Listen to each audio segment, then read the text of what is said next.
오늘부터 목요일까지 4일 연속해서 여러분들을 뵙게 돼서 너무나 반갑습니다. 비록 길지 않은 시간인데 저한테는 이 4일간의 강의를 통해서 여러분과 제가 하나님 나라의 재정 원리, 경제 원리를 함께 배우고 또 은혜를 나누는 시간 되면 좋을 것 같습니다. 먼저 저 소개를 드리고 강의를 시작하는 게 좋을 것 같아요. 저는 현재 서울 영락교회 안수집사로 섬기고 있습니다. 저는 원래 학교에서는 경제학을 공부를 했고요. 그 다음에 이제 직장생활 하면서 제가 경영대학원을 나왔습니다. 나오고 나서 제가 44살이 되던 1996년도에 제가 여러분이 잘 아시는 그 예수전도단이라는 선교단체 전임 사역자로 헌신해서 들어가서 오늘까지 이제 22년 동안 비즈니스 선교 운동을 해왔습니다. 어떻게 하면 사업을 통해서 하나님 나라를 확장하고 하나님께 영광을 돌릴 수 있을까, 이 주제를 가지고 지난 22년간 달려왔고, 그 과정에서 오늘과 우리 앞으로 4일간 함께 공부할 수 있는 이 돈과 물질을 어떻게 다루고 또 버느냐 하는 것이 성경적이냐 하는 것들을 또 깨닫고 배워서 오늘날 이렇게 강의까지 할 수 있는 상태에 오게 됐습니다.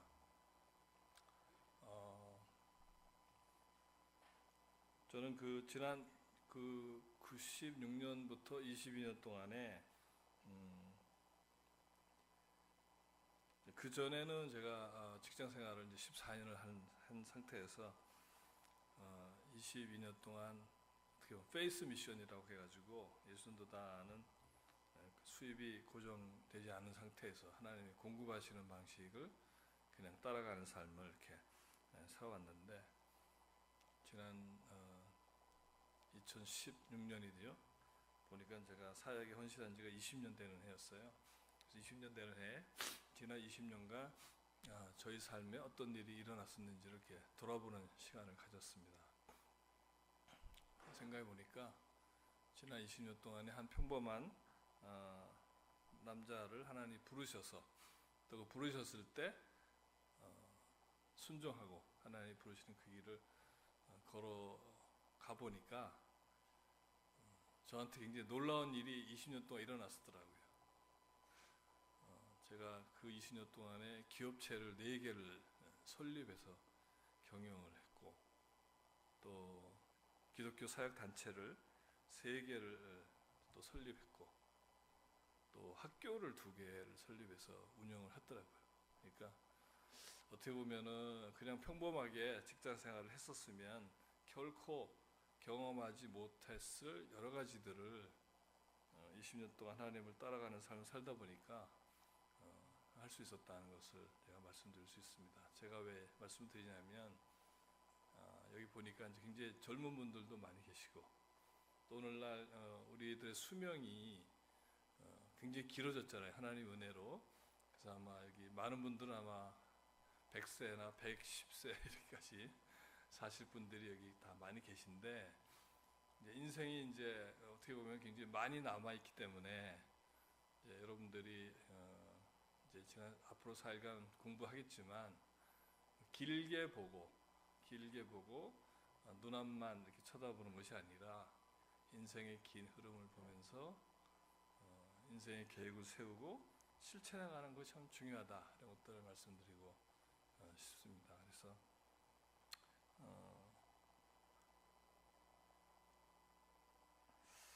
이제 오늘부터 이제 4일간 강의가 오늘은 입문편이라고 볼 수 있습니다. 하나님 나라의 경제 원리가 집이라면 현관문을 이렇게 열고 들어가는 입문편이 되겠고, 내일을 이제 현관 안에 들어가서 실제로 어떤 삶을 어떤 식으로 살아야 되는지를 구체적으로 이제 내일부터 3일간 배워나가는 시간이 될 텐데, 오늘 배우는 이 첫 시간이 굉장히 중요합니다. 오늘 배우는 이 시간에 여러분들이 하나님 나라 경제의 어떻게 보면 기반을 확실하게 내려야 다음 내일부터의 강의가 여러분들에게 정말 유익하게 된다고 생각합니다. 그래서 이제 이 돈이라는 게 여러분이나 저나 사회생활 하면서 제일 먼저 맞닥뜨려지는 이슈가 아니겠습니까? 근데 이제 우리는 돈이라는 것을 굉장히 어떻게 보면 우리의 영적 생활과 크게 관계가 없는 것으로 생각하기 쉬운데, 사실은 성경의 약 18%에 되는 분량, 구절로 따지면 약 2350개의 성경 구절이 돈에 대해서 말씀하고 있습니다. 굉장히 많은 분량이죠. 성경에서 다루는 매우 많은 여러 가지 주제들이 있는데, 그 주제들도 성경 말씀으로 분량으로 따져보면 이 돈에 할당된 분량만치 많지가 않습니다. 분량으로 따진다면 성경에서 가장 많은 분량을 차지하고 있는 것이 이 돈에 관한 것이죠. 그래서 왜 이렇게 하나님이 이 성경에 돈에 대한 얘기를 많이 할애할 수밖에 없었는가 하는 것을 우리가 이해하는 것이 매우 중요합니다. 첫 번째로 우리가 회개에 대해서 얘기할 때, 우리가 교회 안에서 회개에 대해서 많이 배웠습니다. 회개에 대해서 강조를 우리가 하고 있죠. 이 회개도 돈과 연관되어 있다는 것들을 생각하는 것은 매우 흥미로울 것 같아요. 세례 요한이 광야에서 주님의 그 오심을 미리 예비하면서 회개하라, 주의 나라가 임하였도다 이렇게 얘기했을 때, 많은 그 유대인들이 세례 요한한테 가서 어떻게 하면 세례에 합당한, 회개에 합당한 열매를 맺을 수 있습니까? 어떻게 하는 것이 진정한 회개입니까? 이렇게 물어보는 장면이 누가복음에 나옵니다. 누가복음 3장 11절에서 나오는 말씀인데, 그 세례 요한이 이렇게 대답합니다.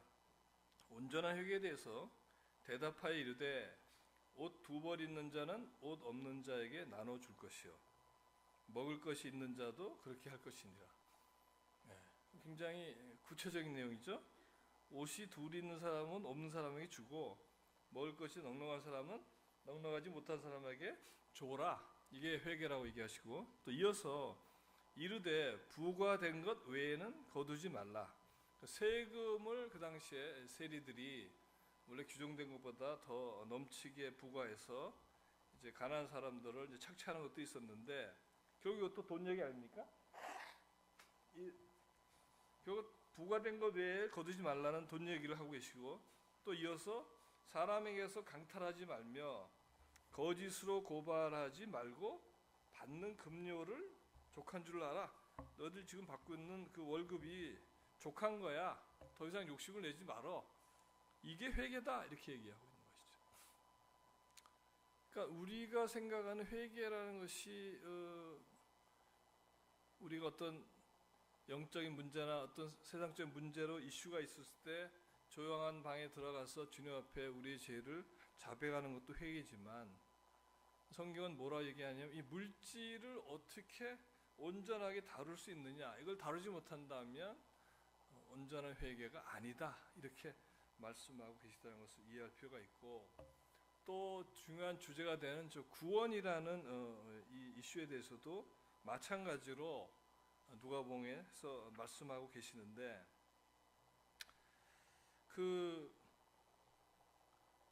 어떻게 하면 구원을 얻을까라는 이 문제, 이 삭개오가 예수님을 만나서 예수님을 집으로 초대했을 때 삭개오가 예수님에게 이렇게 얘기하지 않습니까? 자기의 소유의 절반을 가난한 사람에게 주고, 만일 자기가 누구의 것을 속여서 빼앗은 일이 있으면 4갑절이나 갚겠다, 이렇게 자진 고백하는 거죠. 고백을 하니까 예수님이 굉장히 좋은 생각이야, 이렇게 얘기하지 않고, 오늘 구원이 이 집에 이르렀으니 이 사람도 아브라함의 자손이다, 이렇게 말씀하셨다는 것이죠. 예수님이 누구십니까? 예수님은 하나님이시죠. 신이신데 인간의 육신을 입고 이 땅에 오셨는데, 이분이 구원이 너희가 가진 재물을 가난한 자들에게 나눠줄 수 있고, 네가 재물을 정직하게 벌고 사용할 수 있다면 그것이 너희 가정에 구원이 이르는 것이야. 이렇게 얘기하셨다는 것은 굉장히 의미하는 바가 있는 것입니다. 오늘날 우리의 경제 생활이 신앙인으로서 우리의 영적 생활과 너무나 밀접한 관계에 있다는 것을 상징적으로 보여주는 것이죠. 마지막으로 영생에 대한 것도 마찬가지죠. 부자 청년이 예수님에게 다가와서 어떻게 하면 선생님이여 영생을 얻을 수 있겠습니까? 이렇게 물어보니까 동일하게 마태복음 19장에서 말씀하신 대목이 나오는데, 예수께서 이르시되, 또 예수께서 얘기하시죠. 내가 온전하고자 할진대 가서 내 소유를 팔아 가난한 자들에게 주라. 여기도 아까 세례 요한이 얘기한 것처럼 소유를 가지고 그 소유가 필요한 사람들에게 줘라. 그리하면 하늘에서 보화가 내게 있고 그리고 와서 나를 따르라. 이렇게 얘기하셨다는 거예요. 영생의 조건이 여기도 동일하게 물질을 사용하는 것과 연관되어 있다는 것이죠. 근데 우리가 다 아는 것처럼 그 청년이 재물이 많음으로 이 말씀을 듣고 근심하여 떠났습니다.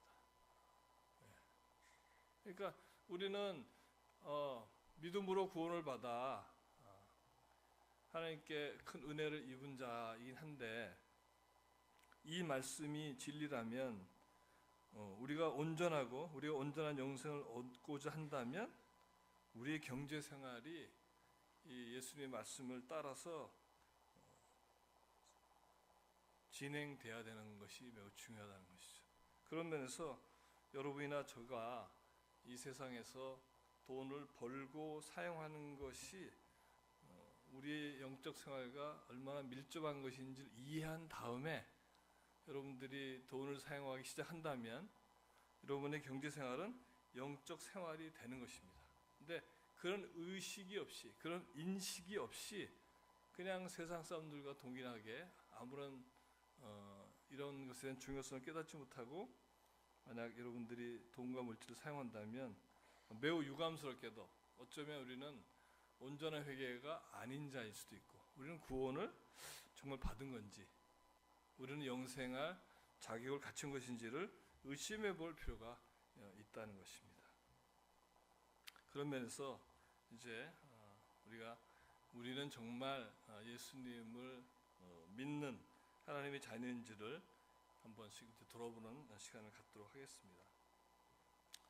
우리가 경제 생활에 대해서 얘기할 때 우리는 혼자서 경제 생활하는 것이 아니고 누군가 함께 경제 생활을 하게 됩니다. 그래서 우리를 둘러싸고 우리와 함께 경제 생활하는 사람들과 나는 어떤 관계에 있는 것인지를 이해하는 것이 매우 중요합니다. 저 표에서 보여주는 것처럼 성경을 보니까 하나님은 우리를 지으셔서 이 땅에 보내셨다고 말씀하고 계십니다. 근데 하나님은 어디 계십니까? 하나님의 나라에 계시죠. 소위 그 킹덤 오브 갓, 하나님의 나라에 계시는 하나님이 하나님의 형상을 따라서 지으셔서 우리를 이 땅에 보내셨다고 창세기 1장 27절에 써 있습니다.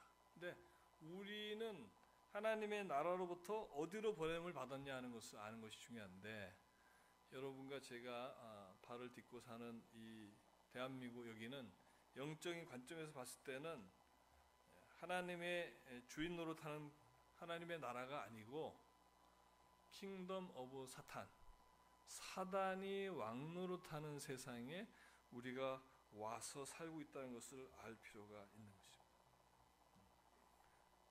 그러니까 우리가 이곳에 있는 여기는 영적인 눈으로 바라볼 때는 하나님의 나라 안에서 사는 것이 아니고 사단이 주인 노릇하는 곳에 와서 살고 있다는 것이죠. 근데 더 재미있는 것은 우리는 그러면 이 세상에서 어떤 포지션이라는 것을 알 필요가 있는데 2015년에 미국에 있는 고든 코넬 신학교회 안에 있는 글로벌 기독교 연구 센터라는 곳에서 통계를 발표했습니다. 전 세계의 개신교의 인구 숫자는 어느 정도 되느냐를 조사해 봤더니 전 세계의 기독교 개신교의 인구 숫자는 6.8%에 지나지 않습니다. 약 7%의 인구가 기독교를 믿습니다. 아시아에서 개신교의 숫자는 어느 정도 되느냐? 통계에 하면 2% 정도입니다. 아시아 인구의 오직 2%만이 개신교라는 것이죠. 그럼 한국에서 개신교는 어느 정도 될 것 같습니까? 한국의 개신교 숫자는 한 700만, 600만에서 700만이라고 봤을 때는 우리 인구 5천만으로 보면 약 4% 정도 수준입니다. 그렇다면 한국으로 봤을 때도 86%, 80% 이상이 기독교인이 아닌 것이. 기독교인이 아니라는 말은 뭐냐면 저 표에서 봤을 때는 그분들은 저 하나님의 나라라는 존재를 인정하지 않습니다. 그리고 신도 인정하지 않아요. 기독교는 종교 중에서도 아주 가장 오른쪽에 있는 종교입니다. 신을 믿는 종교인데 신은 딱 한 신밖에 없다.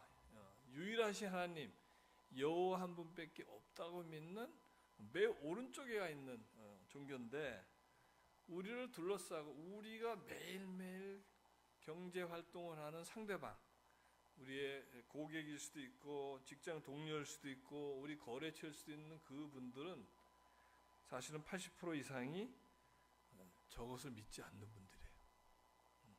신도 없고 신이 없기 때문에 저런 창조의 얘기, 하나님이 우리를 창조하셨다 이런 얘기를 믿지도 않는 분들로 우리는 둘러싸여 있고, 그런 면에서 우리는 이 세상에서 마이너리티, 소수자입니다. 소수자이고 그 사람들 볼 때 우리는 매우 극단적인 사람들이에요. 어떻게 보면 굉장히 융통성이 없고 자기 주장만 내세우고 독단적이다 이렇게까지 얘기할 수 있는 매우 오른쪽으로 가 있는 사람들이 우리의 현재 이 세상에서의 포지션입니다. 그러면 성경의 관점에서 볼 때 우리는 어느 시점에 와 있느냐? 성경은 4개의 큰 챕터로 구성되어 있는 책인데 맨 처음에 나온 얘기는 하나님의 창조 얘기입니다. 그 다음에는 인간의 타락 얘기, 그 타락된 인간을 구원하러 오시는 구속의 역사, 예수 그리스도의 이 땅에 보내심, 그리고 남아있는 책의 부분은 하늘나라에 올라가신 예수님이 다시 오셔서 이 타락된 이 세상을 완전히 회복시키는 회복의 역사, 이 4가지 챕터로 되어 있는데 우리는 어디 있느냐면 구속하고 회복의 중간 단계에 와 있는 겁니다. 그러니까 예수 그리스도께서 이 땅에 오셔서 이미 구속의 역사를 완성하셨고 하나님 나라가 이 땅에 이미 도래했지만 그러나 완전한 하나님 나라가 이루어지지 않은, 그래서 신학적으로는 그것을 우리가 이미 그러나 아직이라고 표현합니다. 그래서 우리는 우리 신분 자체가 이 땅에서 이미 그러나 아직인 시점에서 살아가는 존재인 것이죠. 그러면 우리는 이 땅에 왜 태어났느냐는 것이 중요합니다. 왜냐하면 우리 경제생활은 우리의 존재 이유와 마치 자동차 바퀴를 타이어를 교환하며 휠을 얼라이먼트 정렬하는 것처럼 우리의 경제생활이 우리의 존재 목적과 얼라이먼트가 정렬이 되지 않으면 우리 경제생활은 항상 삐끗삐끗하고 우리는 똑바로 가는 것 같은데 결과를 보면은 엉뚱한 데로 가 있는 결과를 낳게 되는 것이죠. 그런 면에서는 우리는 왜 이 땅에 태어나게 됐는지를 이해하는 것이 매우 중요합니다. 창세기 1장 27절에 보니까 하나님께서 하나님의 형상을 따라 우리를 지으셔서 이 땅에 보내셨는데 그냥 의미 없이 보낸 것이 아니라고 말씀하고 계시는 거죠. 여러분이나 저는 또는 기독교를 믿지 않는 그 분들도 포함해서 성경에 성경에 하면 우리 모두는 두 가지의 미션을 부여받고 이 땅에 보내심을 받은 존재라고 얘기하고 있습니다. 그 첫 번째 목적이 문화 명령이라는 미션입니다. 창세기 1장 28절을 보니까 생육하고 번성하고 충만하고 다스리라라는 말씀이 나옵니다. 이것을 우리는 문화 명령이라고 합니다. 또 하나의 명령은 마태복음 1장 28절에 나와 있는 것처럼 가서 우리가 제자 삼고 그들에게 세례를 베푸고 그들을 가르쳐 지키게 하라는 것이 우리 알고 있는 이 선교 명령입니다. 우리는 이 두 가지 명령을 달성하는 존재로 보내심을 받았는데 이제 우리 경제 생활을 이제 나중에 더 깊이 얘기하겠지만 이 첫 번째 문화 명령과 아주 밀접한 연관이 맺어져 있는 겁니다. 이 두 가지 명령을 수행하도록 보내심을 받은 우리에게 이 하나님께서는 그냥 너희들이 너희 능력으로만 가지고 이것을 해라 이렇게 보내주신 것이 아니고 이 미션을 달성하는 데 필요한 리소스를 우리 모두에게 주셨다고 나와 있습니다. 그 리소스 네 가지를 저는 4T라고 정리해서 말씀을 드리는데 네 가지의 T인데 첫 번째는 시간입니다.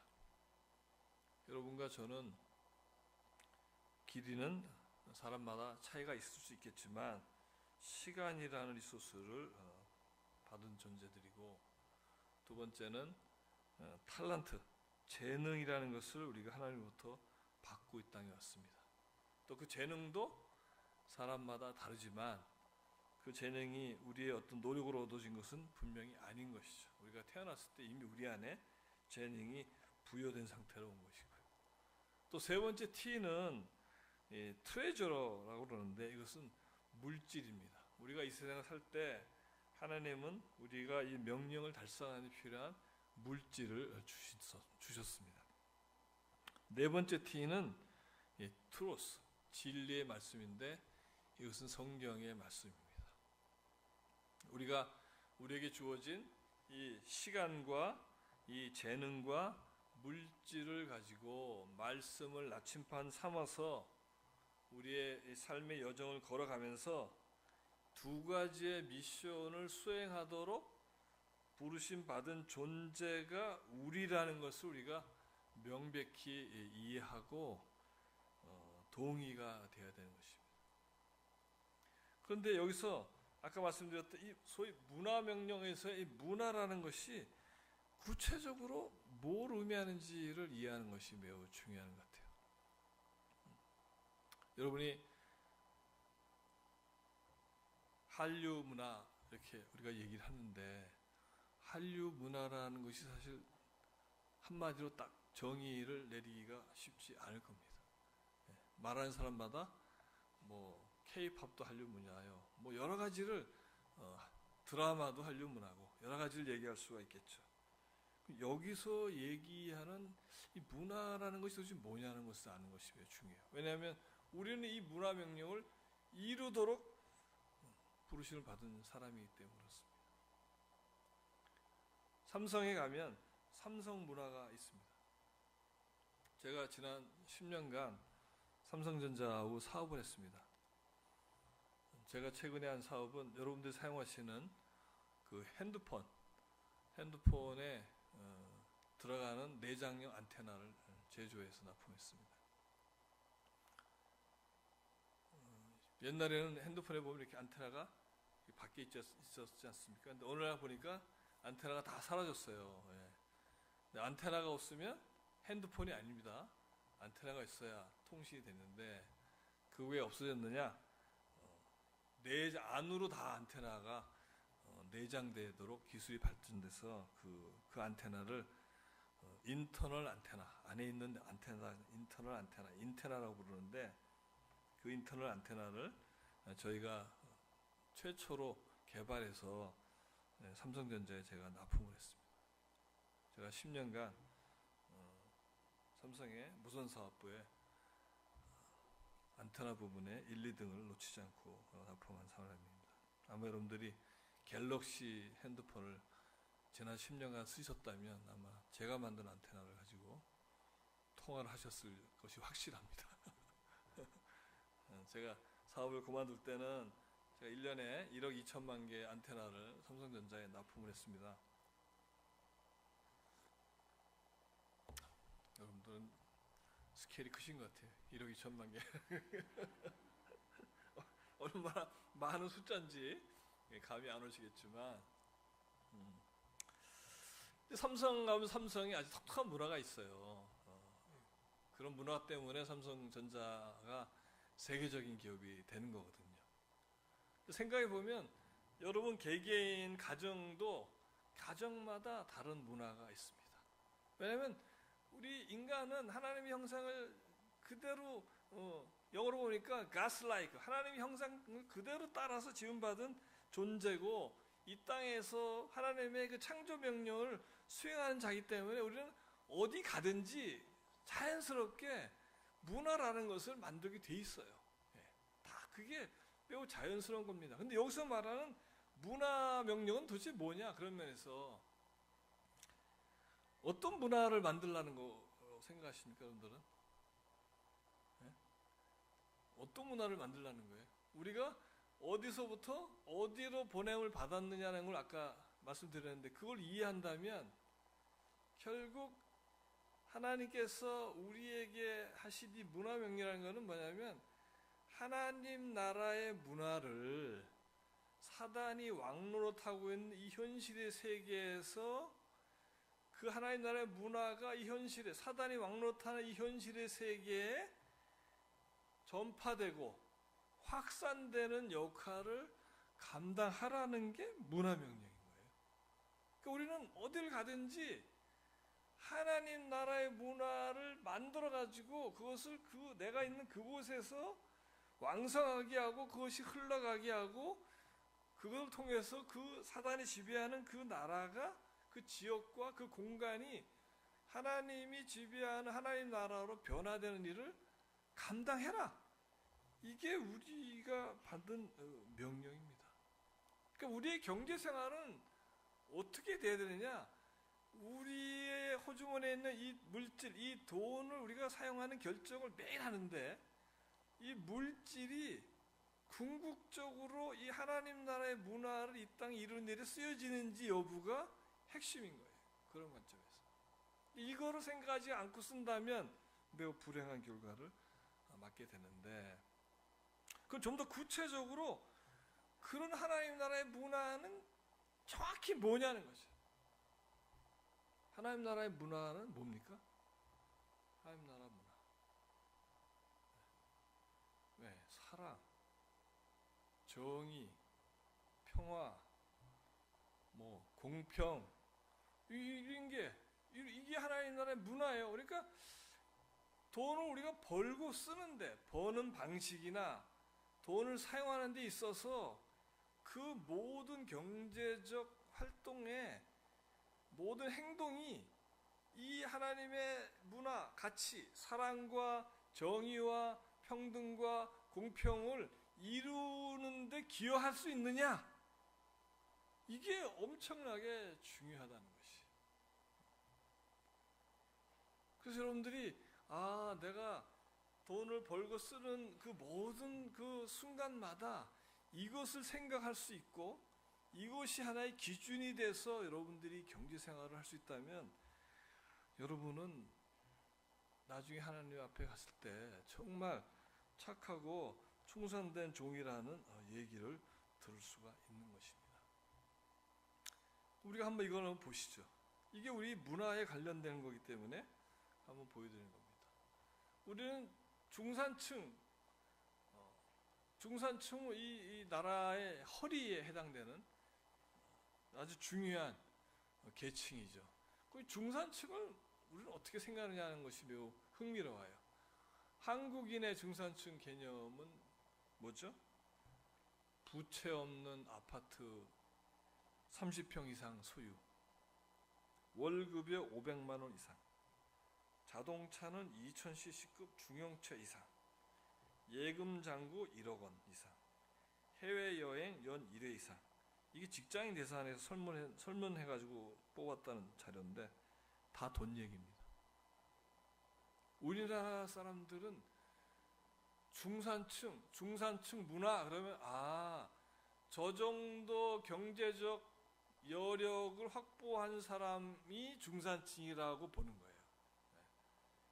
그러면 정말 다른 나라 사람은 어떻게 생각하는지 볼 필요가 있습니다. 먼저 프랑스 한번 볼까요? 프랑스 매우 흥미롭지 않습니까? 외국어 1개국 이상 구사할 수 있고, 직접 즐기는 스포츠가 있고, 다룰 줄 아는 악기가 있고, 남들과 다른 맛을 낼 수 있는 요리를 만들 수 있고. 과연 프랑스다워요, 그렇죠? 그 다음에 공분의 의원이 참여할 수 있다. 이게 저스티스에 관련되는 거예요. 여섯 번째는 약자를 도우며 봉사활동을 꾸준히 한다. 이것도 정의에 관련된 겁니다. 결국 하나님 나라의 가치가 중산층이라는 세속적 기준으로 안에도 들어가 있는 거예요. 하나님 나라 문화가 일정 부분 차지하고 있는 개념을 갖고 있는 것이 프랑스입니다. 영국은 어떻습니까? 옥스퍼드 대회에서 제시했다는데 페어플레이를 한다. 두 번째는 자신의 입장과 주장에 대한 신념을 가져야 된다. 세 번째는 독선적으로 행동하지 않는다. 네 번째, 약자를 두둔하고 강자에 대응한다. 이것도 저스티스 관련. 다섯 번째, 불의, 불평, 불법의 의원이 대체한다. 이것도 하나님 나라의 문화와 가치입니다. 그러니까 영구에도 중산층이라는 세속적 기준에 하나님 나라의 문화와 가치가 선정이 돼 있는 거예요. 미국은 어떻습니까? 미국 보니까 미국도 비슷해요. 자신의 주장에 떳떳하고 사회적 약자를 돕고 부정과 불의의 불법에 저항하고 그 외에 테이블 위에 정기적으로 받아보는 비평지가 있어야 된다. 그러니까 비판적 사고를 가져야 된다는 거예요. 중산층은. 여기도 보니까 두 개 정도는 우리가 아까 얘기하는 소위 그 하나님 나라의 가치가 표현되어 있는 겁니다. 그러면 우리나라 사람들이 갖고 있는 소위 중산층의 가치 기준은 다 뭐죠? 뭐니 해도 머니예요. 그냥 돈이에요. 근데 선진국은 아닙니다. 저기 돈 얘기 나와 있는 게 있습니까? 아무리 봐도 없는 거예요. 그러면 우리 크리스찬은 어떠냐? 여러분이 중산층이라는 개념을 뭐를 갖고 계십니까? 오늘 저녁에 한번 여러분 돌아가셔서 집에서 나는 중산층이 되고 싶다면 중산층의 기준을 나는 뭐라고 쓰는지. 저기 나오는 직장인 대상 선론하고 나하고 차이가 있는지 없는지.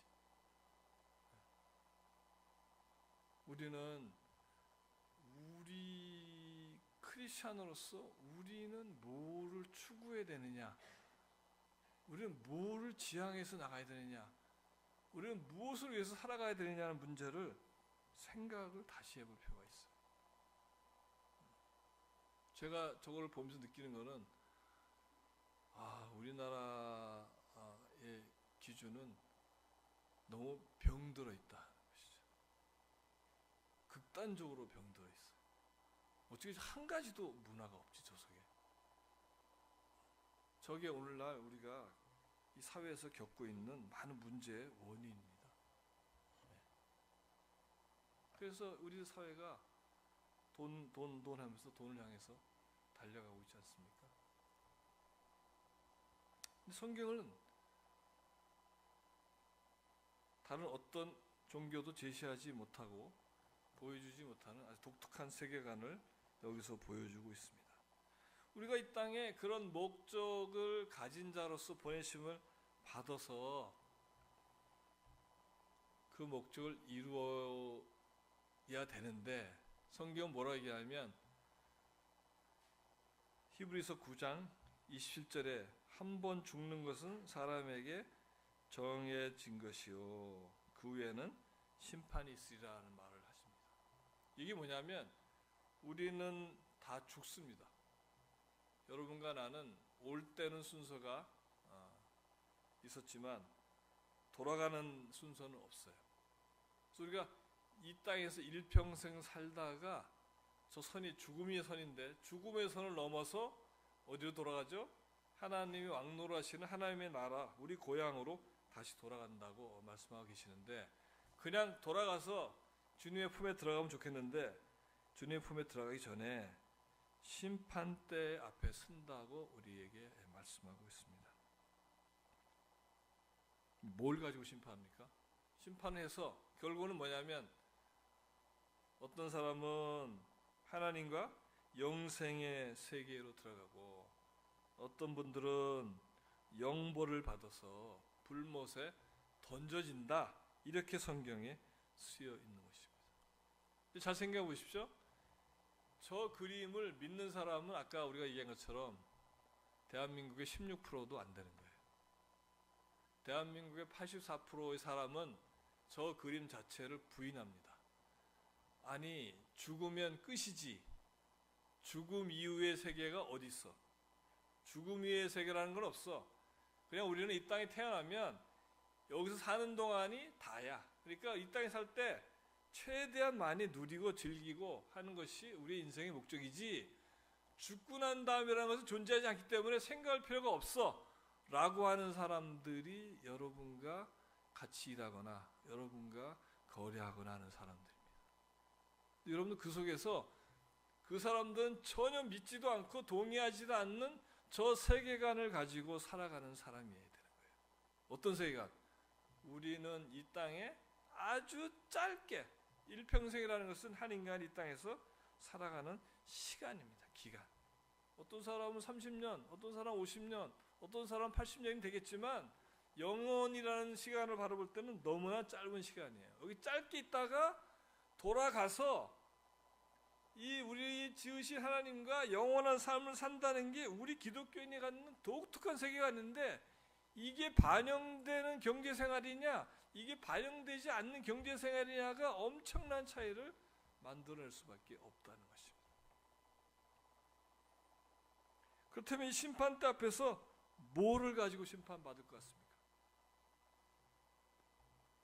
여러분들은 표정을 보니까 전혀 심판받을 것 같지 않은데, 나는 심판받을 리가 없어.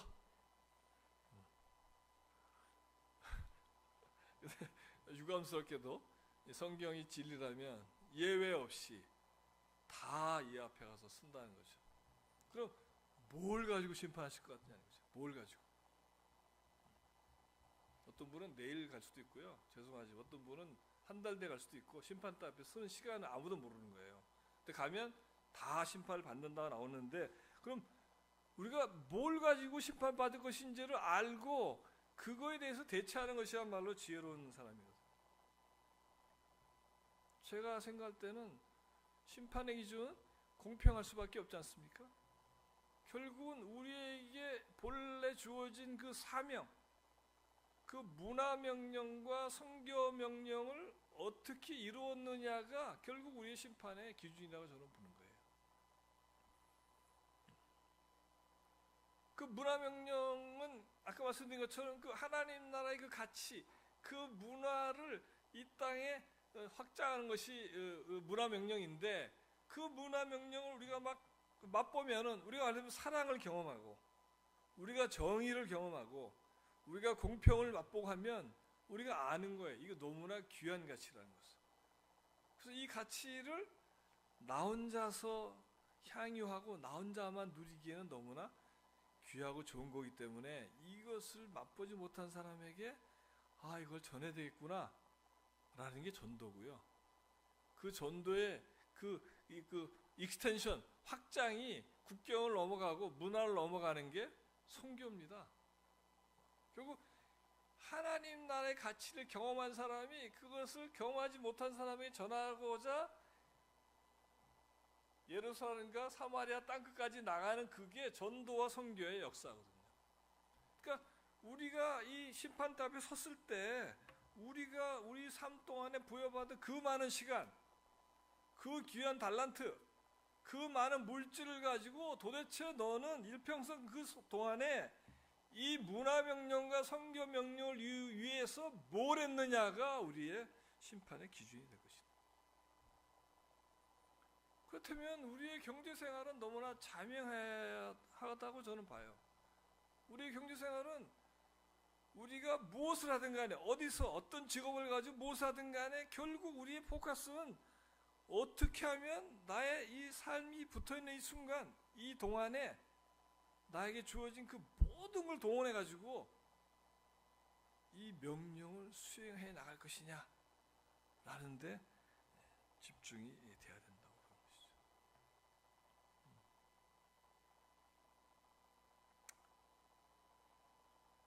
그래서 우리가 마태복음 25장 32절에 46절을 보니까 거기에 양과 염소의 비유가 나오지 않습니까? 하나님이 오른쪽에 있는 무리들에 대해서는 칭찬하고 의인이라고 칭찬하시고 영생을 같이 누리자고 얘기하고, 왼쪽에 있는 사람에 대해서는 저주를 퍼부으시면서 염소의 무리라고 얘기하고 악하다고 얘기하고, 그 기준이 갈라진 기준이 뭔지를 우리가 다 보셨지 않습니까?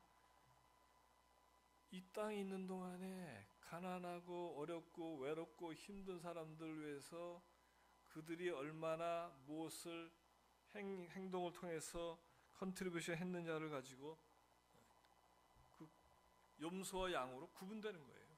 악인이냐 의인이냐의 구분이 바로 마태복음에 나오는 그 비유에서 그냥 일목요연하게 알 수가 있는 것이죠.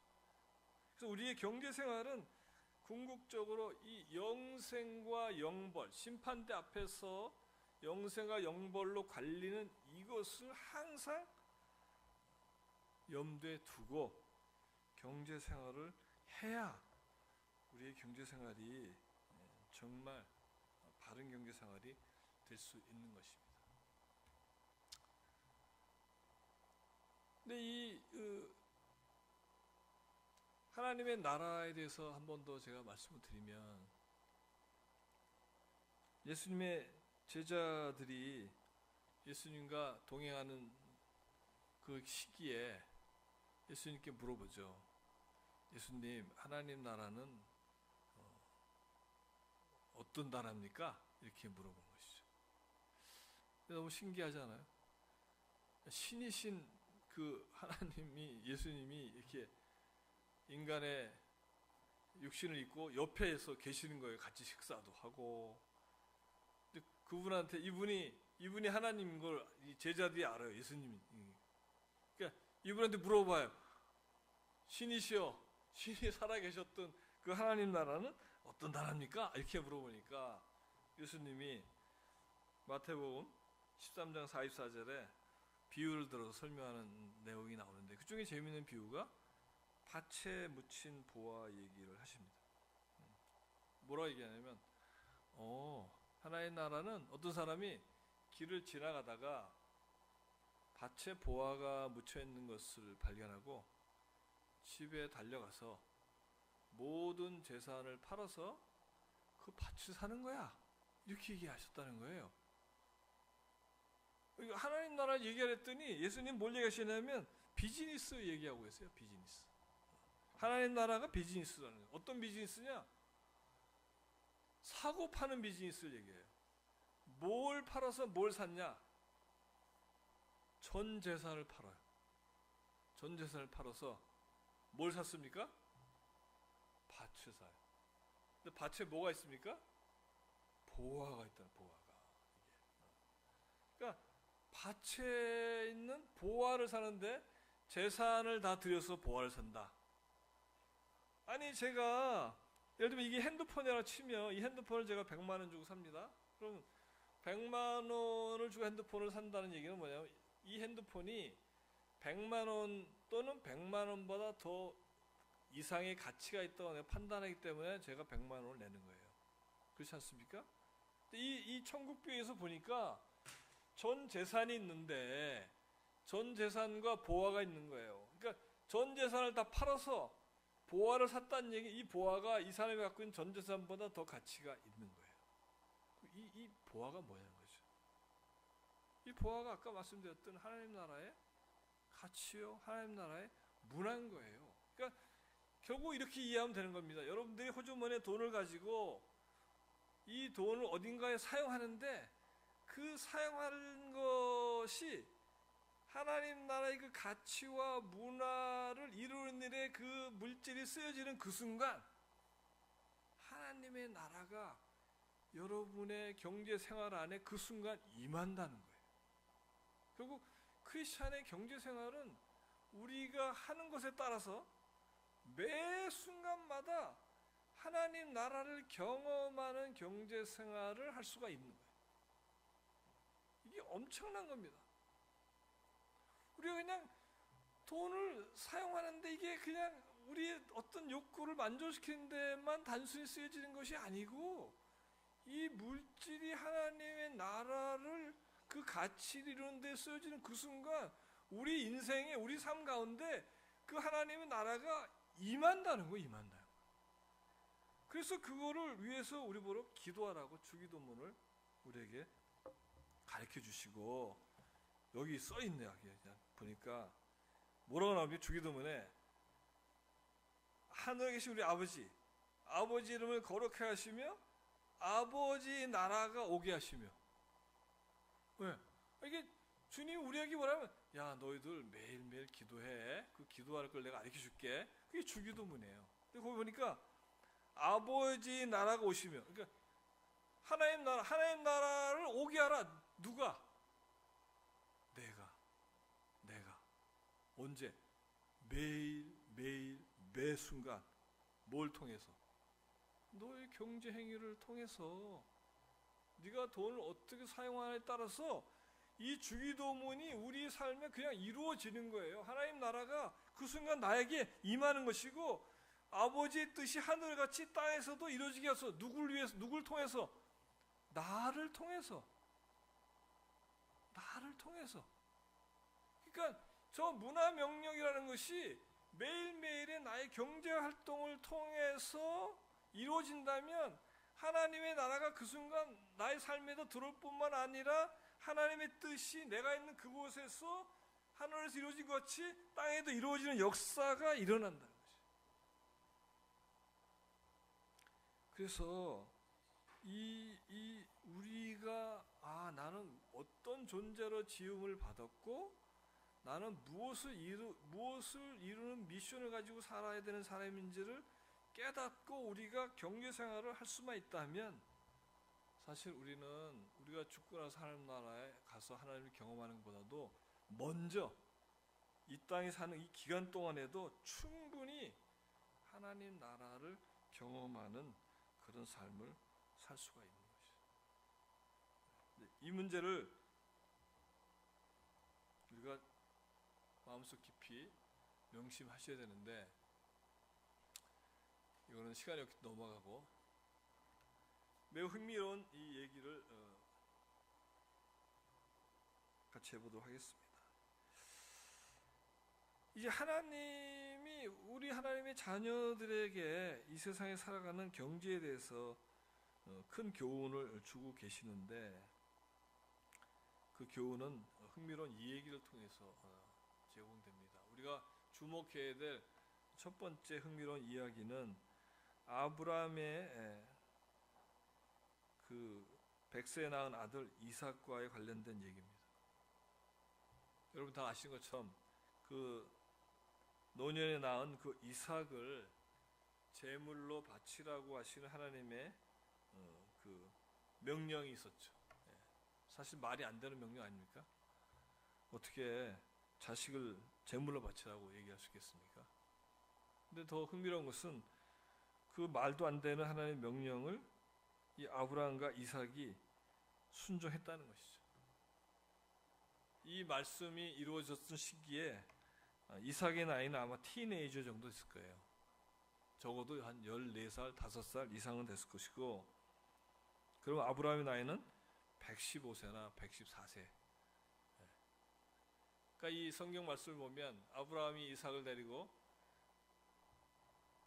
산에 올라가서 제단을 펼쳐놓고, 이제 아버지 이제 제단도 있고 화목도 있는데 제물로 바칠 그 제물은 어디 있습니까? 이렇게 말했을 때 아브라함이 사실은 네가 제물이야 이렇게 얘기한 거죠. 오늘 아마 여기 자녀분이 계신 우리 성도님들 집에 돌아가셔서 오늘 12번째 캠페인 첫날 강사님이 막 강의를 하는 도중에 하나님이 나한테 말씀하셨다. 너를 데리고 저 3일 뒤에 강화도 만이산에 올라가서 너를 번제로 바치라고 하나님 그러시던데, 이렇게 얘기해요. 여러분의 자녀분이 뭐라고 반응하실지, 어떻게 아이고 하나님 그렇게 말씀하셨어요. 그럼 3일 뒤에 저하고 같이 만이산에 가시죠. 제가 기꺼이 번제가 되어 드리겠습니다. 이렇게 얘기를 할 수 있는지. 근데 이 성경에 의하면은 그게 이루어진 거예요.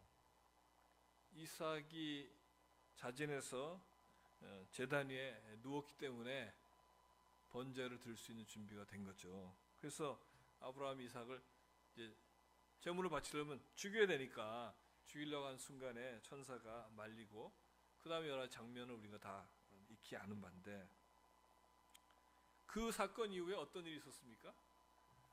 우리가 잘 아는 여호와 이레라는 이 단어가 생겨났어요. 여호와 이레가 무슨 뜻입니까? 여호와 이레, 하나님이 공급하신다. 어떻게? 항상 하나님이 항상 공급하신다는 뜻이 여호와 이레입니다. 결국 아브라함과 이삭이 하나님의 말씀에 절대적으로 순종하고 난 다음에 하나님 뭐라고 말씀하시냐면, 네가 나를 경외하는 것을 내가 이제 알았기 때문에 너와 너의 자손을 하늘의 별과 저 바다의 모래알처럼 많게 번성케 할 것이고 어디를 가든지 내가 축복하리라는 축복의 언약의 말씀이 계속 따라 나오는 겁니다. 그러면서 등장하는 단어, 이 여호와 이레, 하나님이 항상 공급하신다는 것. 누구에게? 하나님의 말씀을 순종하는 하나님의 자녀에게는 하나님이 항상 공급하신다는 뜻입니다. 아브라함과 이삭에게만 아니에요. 저와 여러분 모두에게. 여러분은 영적으로 아브라함의 자손들입니다. 우리는 영적으로 이삭의 자손들이에요. 우리는 그들에게 접붙임 바 된 이방인들이긴 하지만, 그러나 영적으로는 우리가 동일한 언약을 유언으로 받고 있는, 유산으로 받고 있는 자손들입니다. 이 여호와 이레라는 단어는 그래서 2000년 전에 아브라함과 이삭에게만 통한다는 단어가 아니고, 오늘날 우리 모든 믿는 자에게 동일하게 일어나는 약속으로 주어진 것입니다. 뭐예요? 여러분과 저에게는 하나님께서 항상 공급하신다는 거예요. 하나님이 우리에게 주신다는 것을 성경에서 약속하고 있다는 것을 우리가 이해하는 것이 너무나 중요해요. 두 번째, 이 동일한 메시지가 또 어디 나오느냐? 이 광야에서 경험하는 상황입니다. 이 요셉이 이집트에 기근을 피해서 이집트로 넘어가지 않습니까? 그러고 나서 400년이라는 기간 동안에 요셉과 요셉의 후손은 이집트에서 삽니다. 어떻게 삽니까? 요셉이 총리 대선하는 그 시기를 지나고 나서부터는 대부분의 시기가 노예 생활을 합니다. 노예 생활. 그러니까 요셉의 가족이 기근을 피해 넘어갈 때 숫자는 100명도 되지 않은 아주 작은 숫자예요. 그런데 이 이집트에서 종살이하는 400년 동안에 그 인구가 무려 200만 가까이 됐다는 겁니다.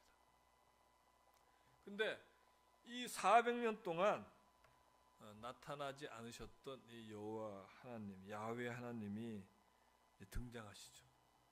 그래서 우리가 다 아는 것처럼 모세라는 지도자를 선출해서 이집트에서 종살이하고 있는 이 200만이나 되는 이 숫자의 히브리인들을 인도해 내세요. 어디로 가려고? 목적이 있는 거예요. 이들은 이미 아브라함과 이삭의 시대에 예언된 것처럼 가나안이라는 이 아브라함의 이 조상이 있는 그 땅으로 돌아가는 것이 이 신의 언약이었고 약속이기 때문에 이 하나님이 그런 역사를 하시기 위해서 이 이집트에서 종살이에서 빼냈는데, 생각을 해보십시오. 종살이라는 건요, 노예살이라는 거는 주인이 이 노예에게 먹을 것도 주고요, 살 집도 주고요, 입을 옷도 주는 겁니다. 그러니까 이게 주인 되는 주인으로부터 이 먹을 거, 입을 거, 살 것을 공급받고 있는 이런 상태를 400년을 살았어요. 우리가 일제 36년의 통치를 받았는데도 36년의 통치를 받았음에도 불구하고 오늘날까지 그때 후유증이 남아있고 많은 문제가 있는데, 예를 들어서 우리가 일본의 지배를 100년을 받았다고 생각해 주십시오. 100년을 받은 상태에서 그 당시에도 우리 한국 사람들이 우리는 여전히 조선민족이야, 한국 사람들이야, 이렇게 자기 정체성을 유지하고 할 사람이 과연 얼마나 됐을까? 일본 지배를 200년을 받았다고 하십시오. 300년을 일본 지배를 받았다고 생각하십시오. 히브리 민족은 400년을 받았어요. 400년간 남의 민족 밑에서 노예 생활을 해봤다고 생각해 보십시오. 이 사람들의 정체성이라는 것은 거의 없습니다. 거의 없는 사람들이에요. 이 사람들에게 어느 날 갑자기 먼 옛날에 조상의 신이 나타나서, 자, 이제 너희들 고통스러운 종살이가 이제 극에 달했다는데 그걸 듣고 너를 이제 구할 거야, 이렇게 해서 광야로 데려나온 스토리가 출애굽기 아닙니까? 흥미진진한 출애굽 스토리가 막 나와요. 그래서 결국 그들이 나왔습니다. 이 하나님 이길 자가 누구겠습니까? 아무도 이길 수가 없는 거죠. 나와서 어디로 갔습니까? 광야로 들어갔어요. 여기 지금 부천 인구가 얼마죠? 80만. 부천에다가 저 부평 인구 더해가지고 한 200만 되는, 내일 아침에 여러분들 오늘 집에 가시면 짐을 다 싸가지고 저 서해안 갯벌로 다 가는 거예요. 아니 정말요. 이게 실화입니다. 내일부터는 광야예요. 내일부터는 우리는 200만이 저 서해안 갯벌로 다 나가는 겁니다. 신이 우리를 인도했기 때문에 나가는 거예요. 그러면 여러분 이스라엘 광야에 가보셨는지 모르겠지만 이스라엘 광야는요, 낮에는 뜨거워서 살 수가 없고 밤에는 추워요. 제가 이스라엘 광야는 수십 번도 더 가봤습니다. 정말 열악한 데고 풀 한 폭이 없는 게 이스라엘 광야입니다. 거기에 200만이라는 인구가 어제까지는 집도 있고 입을 옷도 있고 먹을 거 있었는데 일시에 아무것도 없는 광야로 다 나온 거예요. 그럼 거기서 뭐가 제일 시급한 문제입니까? 뭐 똑같은 거예요. 사람 사는 거는 먹고 자고 이거 아닙니까? 제일 중요한 게 먹는 거예요. 여기서 이제 중요한 거, 그러면 어떻게 200만을 먹일 거냐는 거야. 200만을. 이 놀라운 게 여기서 경험하는 이 만나 얘기입니다. 만나가 뭡니까? 하늘에서 우리가 그 200만이 먹어야 될 그 음식물이 규칙적으로 떨어지는 거예요. 규칙적으로. 우리 인간은 상상할 수가 없는 방식입니다. 아니 하늘에서 어떻게 먹을 게 떨어지냐고. 오늘날로 얘기하면 목사님 아침에 일어나서 아파트 문을 이렇게 여니까 목사님 가족 4인 가족이라면 오늘 먹을 12개의 도시락이 아침에 배달되어 있는 거예요. 그래서 어떤 군사님이 나한테 이렇게 플로잉 하신 모양이네. 그 다음 날도 문을 열었는데 또 12개가 와 있어. 그 다음 날도. 근데 도시락이 한 1년 배달되고 2년 배달되고 4년 배달되고 도시락이 40년 배달되면 어떻게 될 것 같아요? 도시락 걱정 하시겠어요? 안 할 것 같아요? 도시락 걱정한 사람 이상한 사람이죠. 40년 동안 도시락이 아침마다 배달되는데 누가 도시락을 걱정하냐고, 먹을 거를. 이 이스라엘 백성이 광야에서 40년 동안 도시락 배달을 받았다니까. 이게 뭘 얘기하는 겁니까, 이게? 이 신은요, 이 하나님은 어떤 하나님이냐? 하나님의 자녀를 먹이는데 넉넉하신 신이라는 거예요. 어떤 방식으로? 상상할 수 없는 방식인 거예요.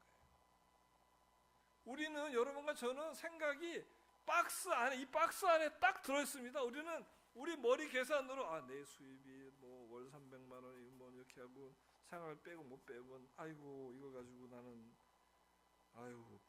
부천에 집 한 칸 얻으려면 20년은 내가 이걸 해도 될까 말까 하네. 이게 우리 계산이에요. 이게 우리는 로직하니까 합리적 계산을 합니다. 이게 틀린 건 아니에요. 근데 이건 박스 안에 있는 계산이에요.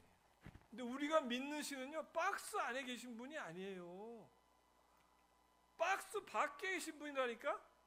아니, 만나, 메추라기, 이게 지금 박스 안에 있는, 우리 인간은 상상할 수가 없습니다. 어떻게 하늘에서 뭐 이렇게 떨어지고, 어떻게 매번 메추라기가 날라와서 단백질을 보충해주고, 가능한 일이 아니에요. 근데 왜 가능하지 않은 일 여기다 써놨냐, 이 성경이다. 흥미있게 하려고? 아니에요. 2000년 전의 하나님이나 오늘의 하나님이나 하나님의 능력은 똑같고 하나님의 원리는 똑같다는 게 뭐냐? 하나님의 자녀의 필요를 공급하시는 하나님이라는 거예요. 우리 문제는 만나는 옛날 얘기지. 2018년 이 9월 달에 만나라는 게 무슨 택도 있는 얘기냐. 내 경제 문제는 내가 내 방식대로 해결하는 게 맞아. 그래서 내가 온갖 걸 생각해서 내 방식으로 내가 해결하려는 게 오늘날 우리의 불행이에요. 근데 하나님 뭐라 하냐면, 우리 나중에 배우지만 그거 너희들이 할 일이 아니야. 그 내일이야, 내일. 내가 널 공급하는 건 내일인데 왜 너는 네 일을 안 하고 내 일을 하려고 그러는 거야. 지금 우리 역할이 뒤집어져가지고 할 필요가 없는 걸 하고 있고 해야 될 일을 안 하고 있는 게 우리예요. 만나라는 게 옛날 얘기인 줄 알아. 제가 지난 20년간 회사를 4개 세웠다고 말씀드렸잖아요. 제가 기업을 경영하면서 정말 여러 가지 경험했는데, 제가 고백하지 않을 수 없는 것은, 이거 사업 내 힘과 내 능력과 내 지식과 경험을 가지고 믿고 하면 내가 미쳐 돌아가겠다. 이거 불가능하다. 이거 사업, 이거는 하나님이 도와주시고 하나님 인도하지 않고는 불가능하다는 게 제 결론이었어요. 그럼 제가 한 사업은 어땠냐? 다 잘 됐습니다. 근데 잘 됐는데 돌이켜보니까 내가 한 건 아무것도 없어. 거의 제가 일을 안 했다는 게 아니라 사실은 이 만나 같은 일들이 벌어지지 않고는 이게 있을 수 없는 일들이 가고 있더라는 거죠. 결국은 우리는 온전히 하나님을 의존하고 하나님 우리가 하기를 원하시는 일을 했을 때, 하나님은 박스 밖에서 만나와 같은 여호와 이레 하나님이 누구라는 것을 매 순간 우리에게 경험할 수 있는 기회를 주시고 있다는 거예요. 그 믿음을 가지고 취하는 자는 그걸 맛보는데, 그거를 믿지 못하고 그렇게 나가지 못하는 자는 유감스럽게도 만나를 먹어보지 못해요. 맨날 자기 힘으로 뭔가를 하려니까 됩니까? 여러분이나 저나 고백하지 않을 수 없는 게, 우리 능력은 세상 기준으로 볼 때는 너무 작아요. 우리가 아닌 게 뭘 얼마나 있습니까? 우리가 경험이 있는 게 얼마나 있고, 우리가 뭐 내일 일을 어떻게 알아야? 모르는 사람들입니다. 우리보다 훨씬 스펙으로 보면 날고 기는 사람이 어마어마한 게 이 세상이에요. 그런 기준으로 볼 때는 이게 이게 말이 안 돼. 어떻게 살아가야 되느냐? 하나님의 자녀의 삶의 모습은 뭐냐? 아니 여호와 일이 하나님이 어떻게 일어났지? 하나님 말씀에 순종한 삶을 살아서 일어나. 그래서 이 광야에서 만나를 통해서 당신 하나님이 어떤 분인지를 우리 자손들에게 알려주고 그 노예 근성으로부터 완전히 벗어나서 하나님의 백성으로 어떻게 브레인와시 쇠뇌를 하는 시간이 40년이 걸린 거예요. 40년. 우리도 어쩌면 하나님의 경제 원리를 모르고 이 세상 방식대로 살다 보니까 우리 안에 어떻게 보면은 완전히 병든 경제관으로 다 찌들은지도 몰라요. 교회는 다녔지만 사실 경제생활은 완전히 이방인과 아무 차이가 없는 경제생활, 완전히 이집트의 생활하니 노예 생활하던 이 히브리 민족과 똑같은 방식으로 살아가는 거야. 사실 하나님의 자녀는 만나를 체험하는 경제생활하는 게 하나님의 자녀거든요. 그래서 이 만나를 40년 동안 하고 난 다음에 어디로 데려갑니까? 이게 하이라이트예요. 어디로 데려가? 하나님은 우리에게 이미 약속을 하신 거야. 가나안으로 데려가도록 돼 있다. 가나안이 어디예요? 허니 앤 밀크. 젖과 꿀이 막 흘러. 그냥 막 침이 확 도네. 달달한 게 이게 허니 앤 밀크. 응? 왜냐면 이미 약속된 거기 때문에 우리 이 하나님의 자손들은 가나안 땅으로 가도록 돼 있어요. 돼 있는데 젖과 꿀이 흐르면 어떤 일이 생기냐 이거죠. 젖과 꿀이.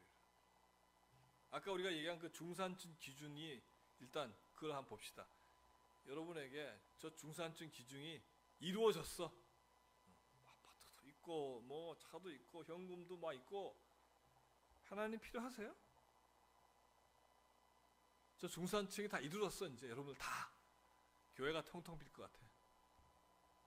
하나님 필요 없어요. 정직하게 얘기하자고. 하나님은 그냥 거기 계시고 저는 그냥 편히 잘 살다가 혹시 제가 뭐 문제가 있으면 그때 가서 잠깐 찾아뵐 테니까 그냥 계세요. 하나님. 제 인생에 개입 안 하셔도 됩니다. 제 인생은 지금 충분해요.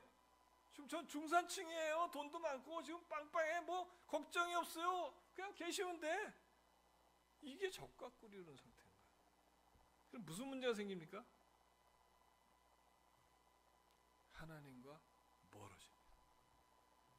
근데 하나님 입장에서는요, 뭐가 가장 중요한 거 같습니까? 하나님이 가장 중요한 거 뭐예요? 하나님이 가장 중요시하게 여기는 거 뭡니까? 여러분에게 헌금 마냥 기대하세요? 이익을 많이 내가지고 헌금 왕창 하나님이 입이 벌어져가지고 너무 기뻐 나한테. 넌센스야 넌센스. 아니 온 세상 게 하나님 건데 아니 뭐 이종이 나한테 얼마를 갖다 주도 He doesn't matter. 아무 관계가 없어요. 하나님에게 가장 중요한 거는 하나님의 형상을 따라 지음받은 우리 하나님의 자녀 하나님과의 친밀한 관계가 가장 중요한 거예요. 우리가 쉽게 알 수 있어요. 우리가 자녀를 낳지 않습니까? 그럼 우리가 자녀한테 뭘 기대합니까?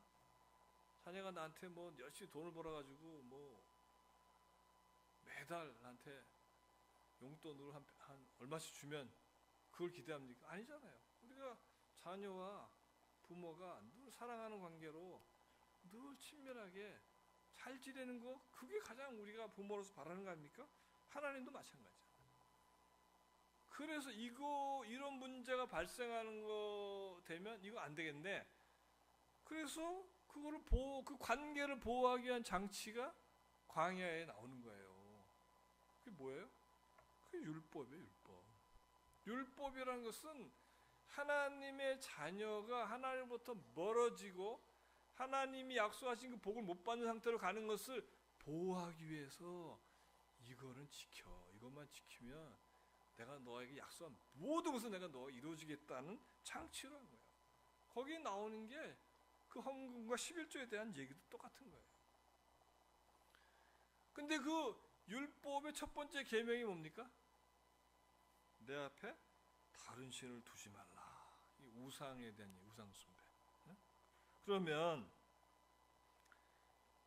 거기서 얘기하는 이 소위 우상이라는 게 뭡니까?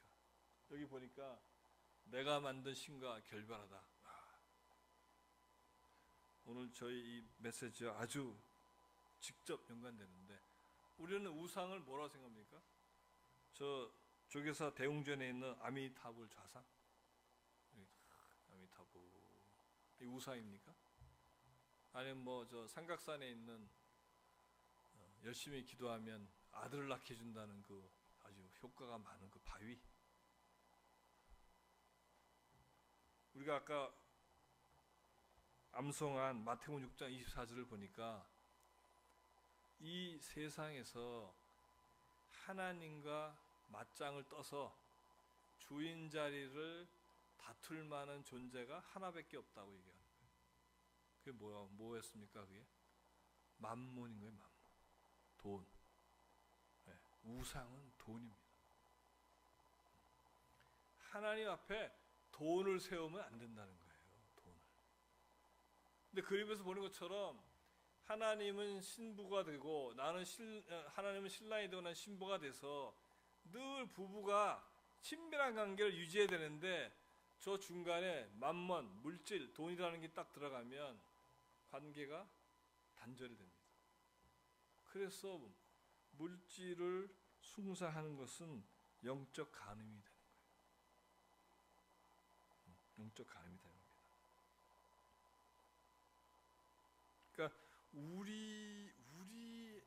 우리가 생각하는 것보다 하나님은 우리를 너무 잘 알기 때문에 하나님의 약속을 지키기 위해서 우리를 어쨌든 복을 주시려고 준비를 하고 있고, 이미 언약이 다 돼 있고, 우리는 그 모든 언약의 상속자로서 그것이 우리 경제생활 속에서 이루어지는 것은 당연한 것인데, 문제는 뭐냐? 그것이 이루어지고 나면 아주 모순적으로 우리 죄성으로 해서 도리어 그거를 주신 주님으로부터 멀어지는 것들이 일어나는 현상을 방지하기 위해서, 경계하기 위해서 시스템적으로 저런 장치를 해놨고, 그럼에도 불구하고 우리는 그 약속을 받을 수 있는 자녀로 존재하고 있는 거예요. 그래서 우리가 중요하게 해야 될 것은 절대 돈을 하나님과 우리 사이에 두면 안 된다는 거예요.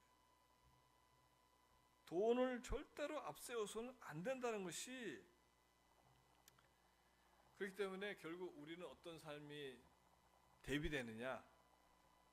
하나님의 말씀과 이런 약속을 유산으로 받은 상속자의 삶을 살 것이냐, 아니면 그냥 하나님을 모르는 무신론자의 삶을 살 것이냐.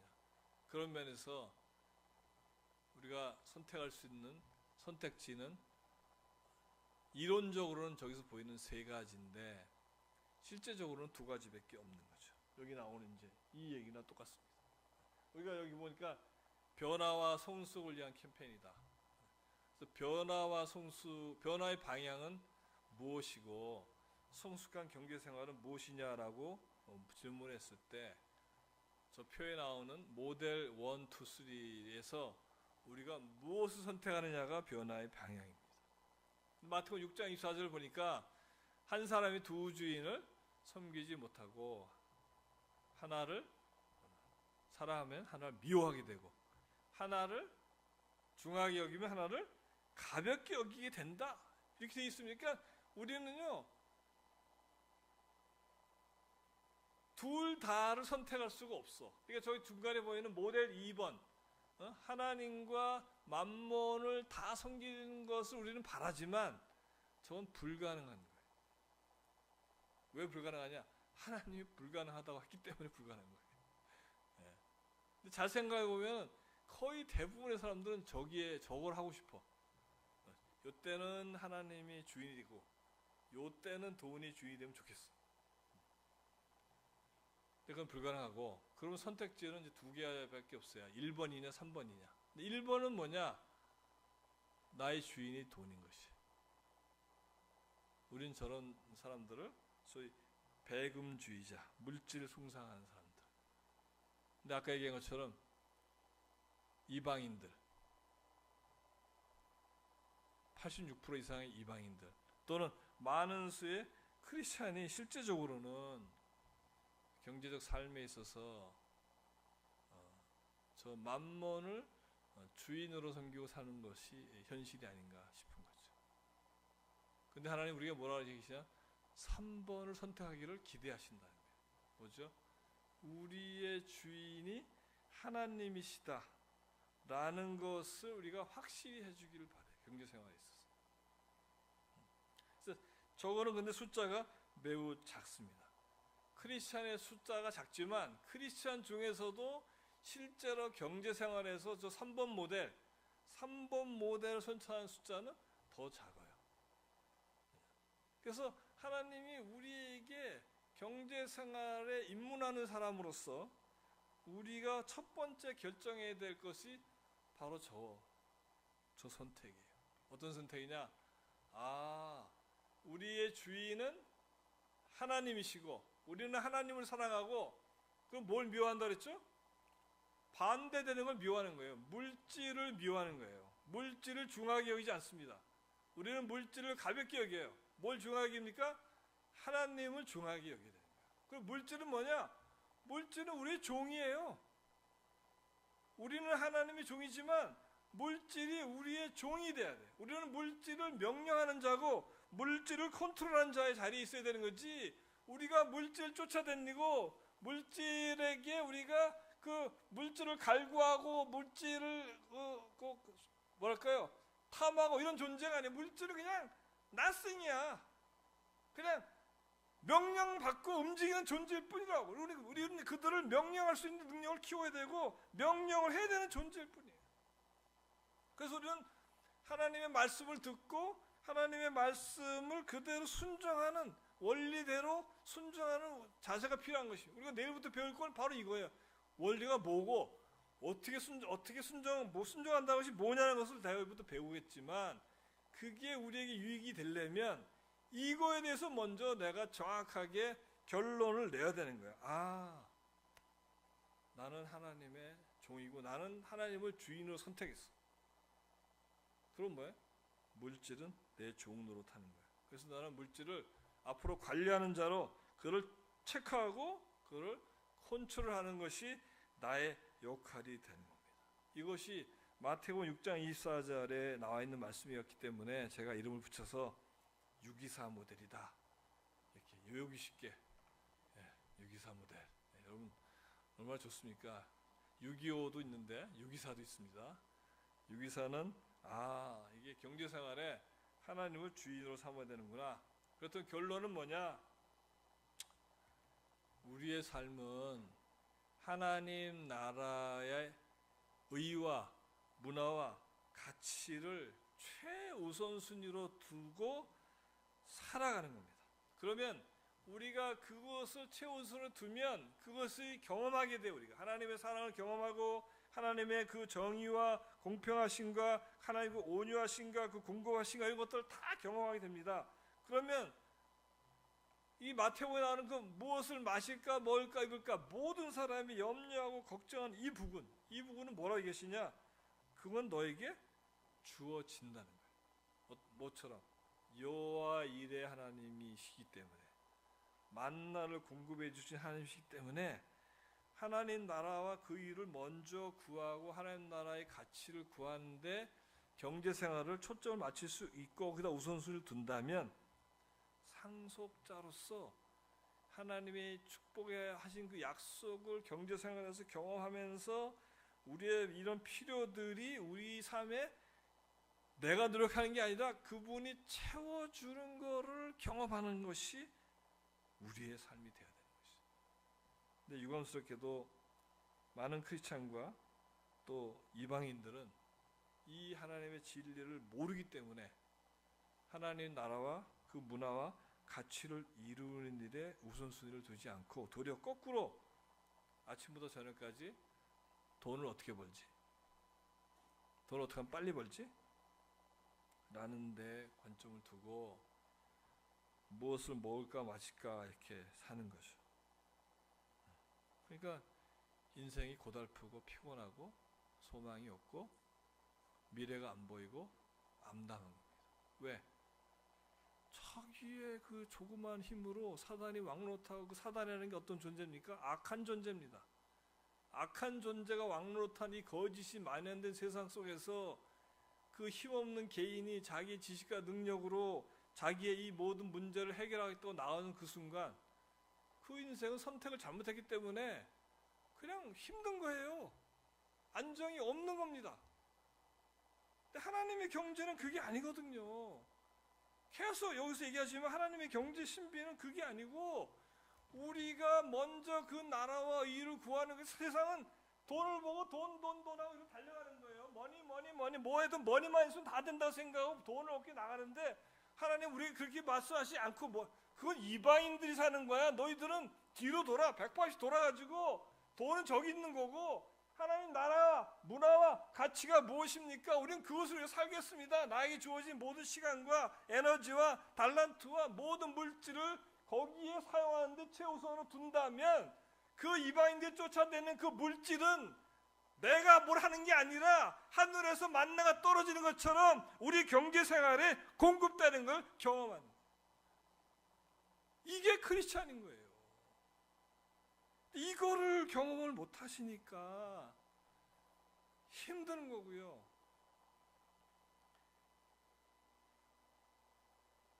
이게 단순히 힘든 거에 끝나는 게 아니고 우리가 내일부터 또 배우겠지만 힘들게 살고 갔는데 심판대 앞에 가니까 난 내가 누군지 모른다 얘기를 듣는다니까요. 이게 두 번 억울한 거예요. 두 번 억울한 거예요.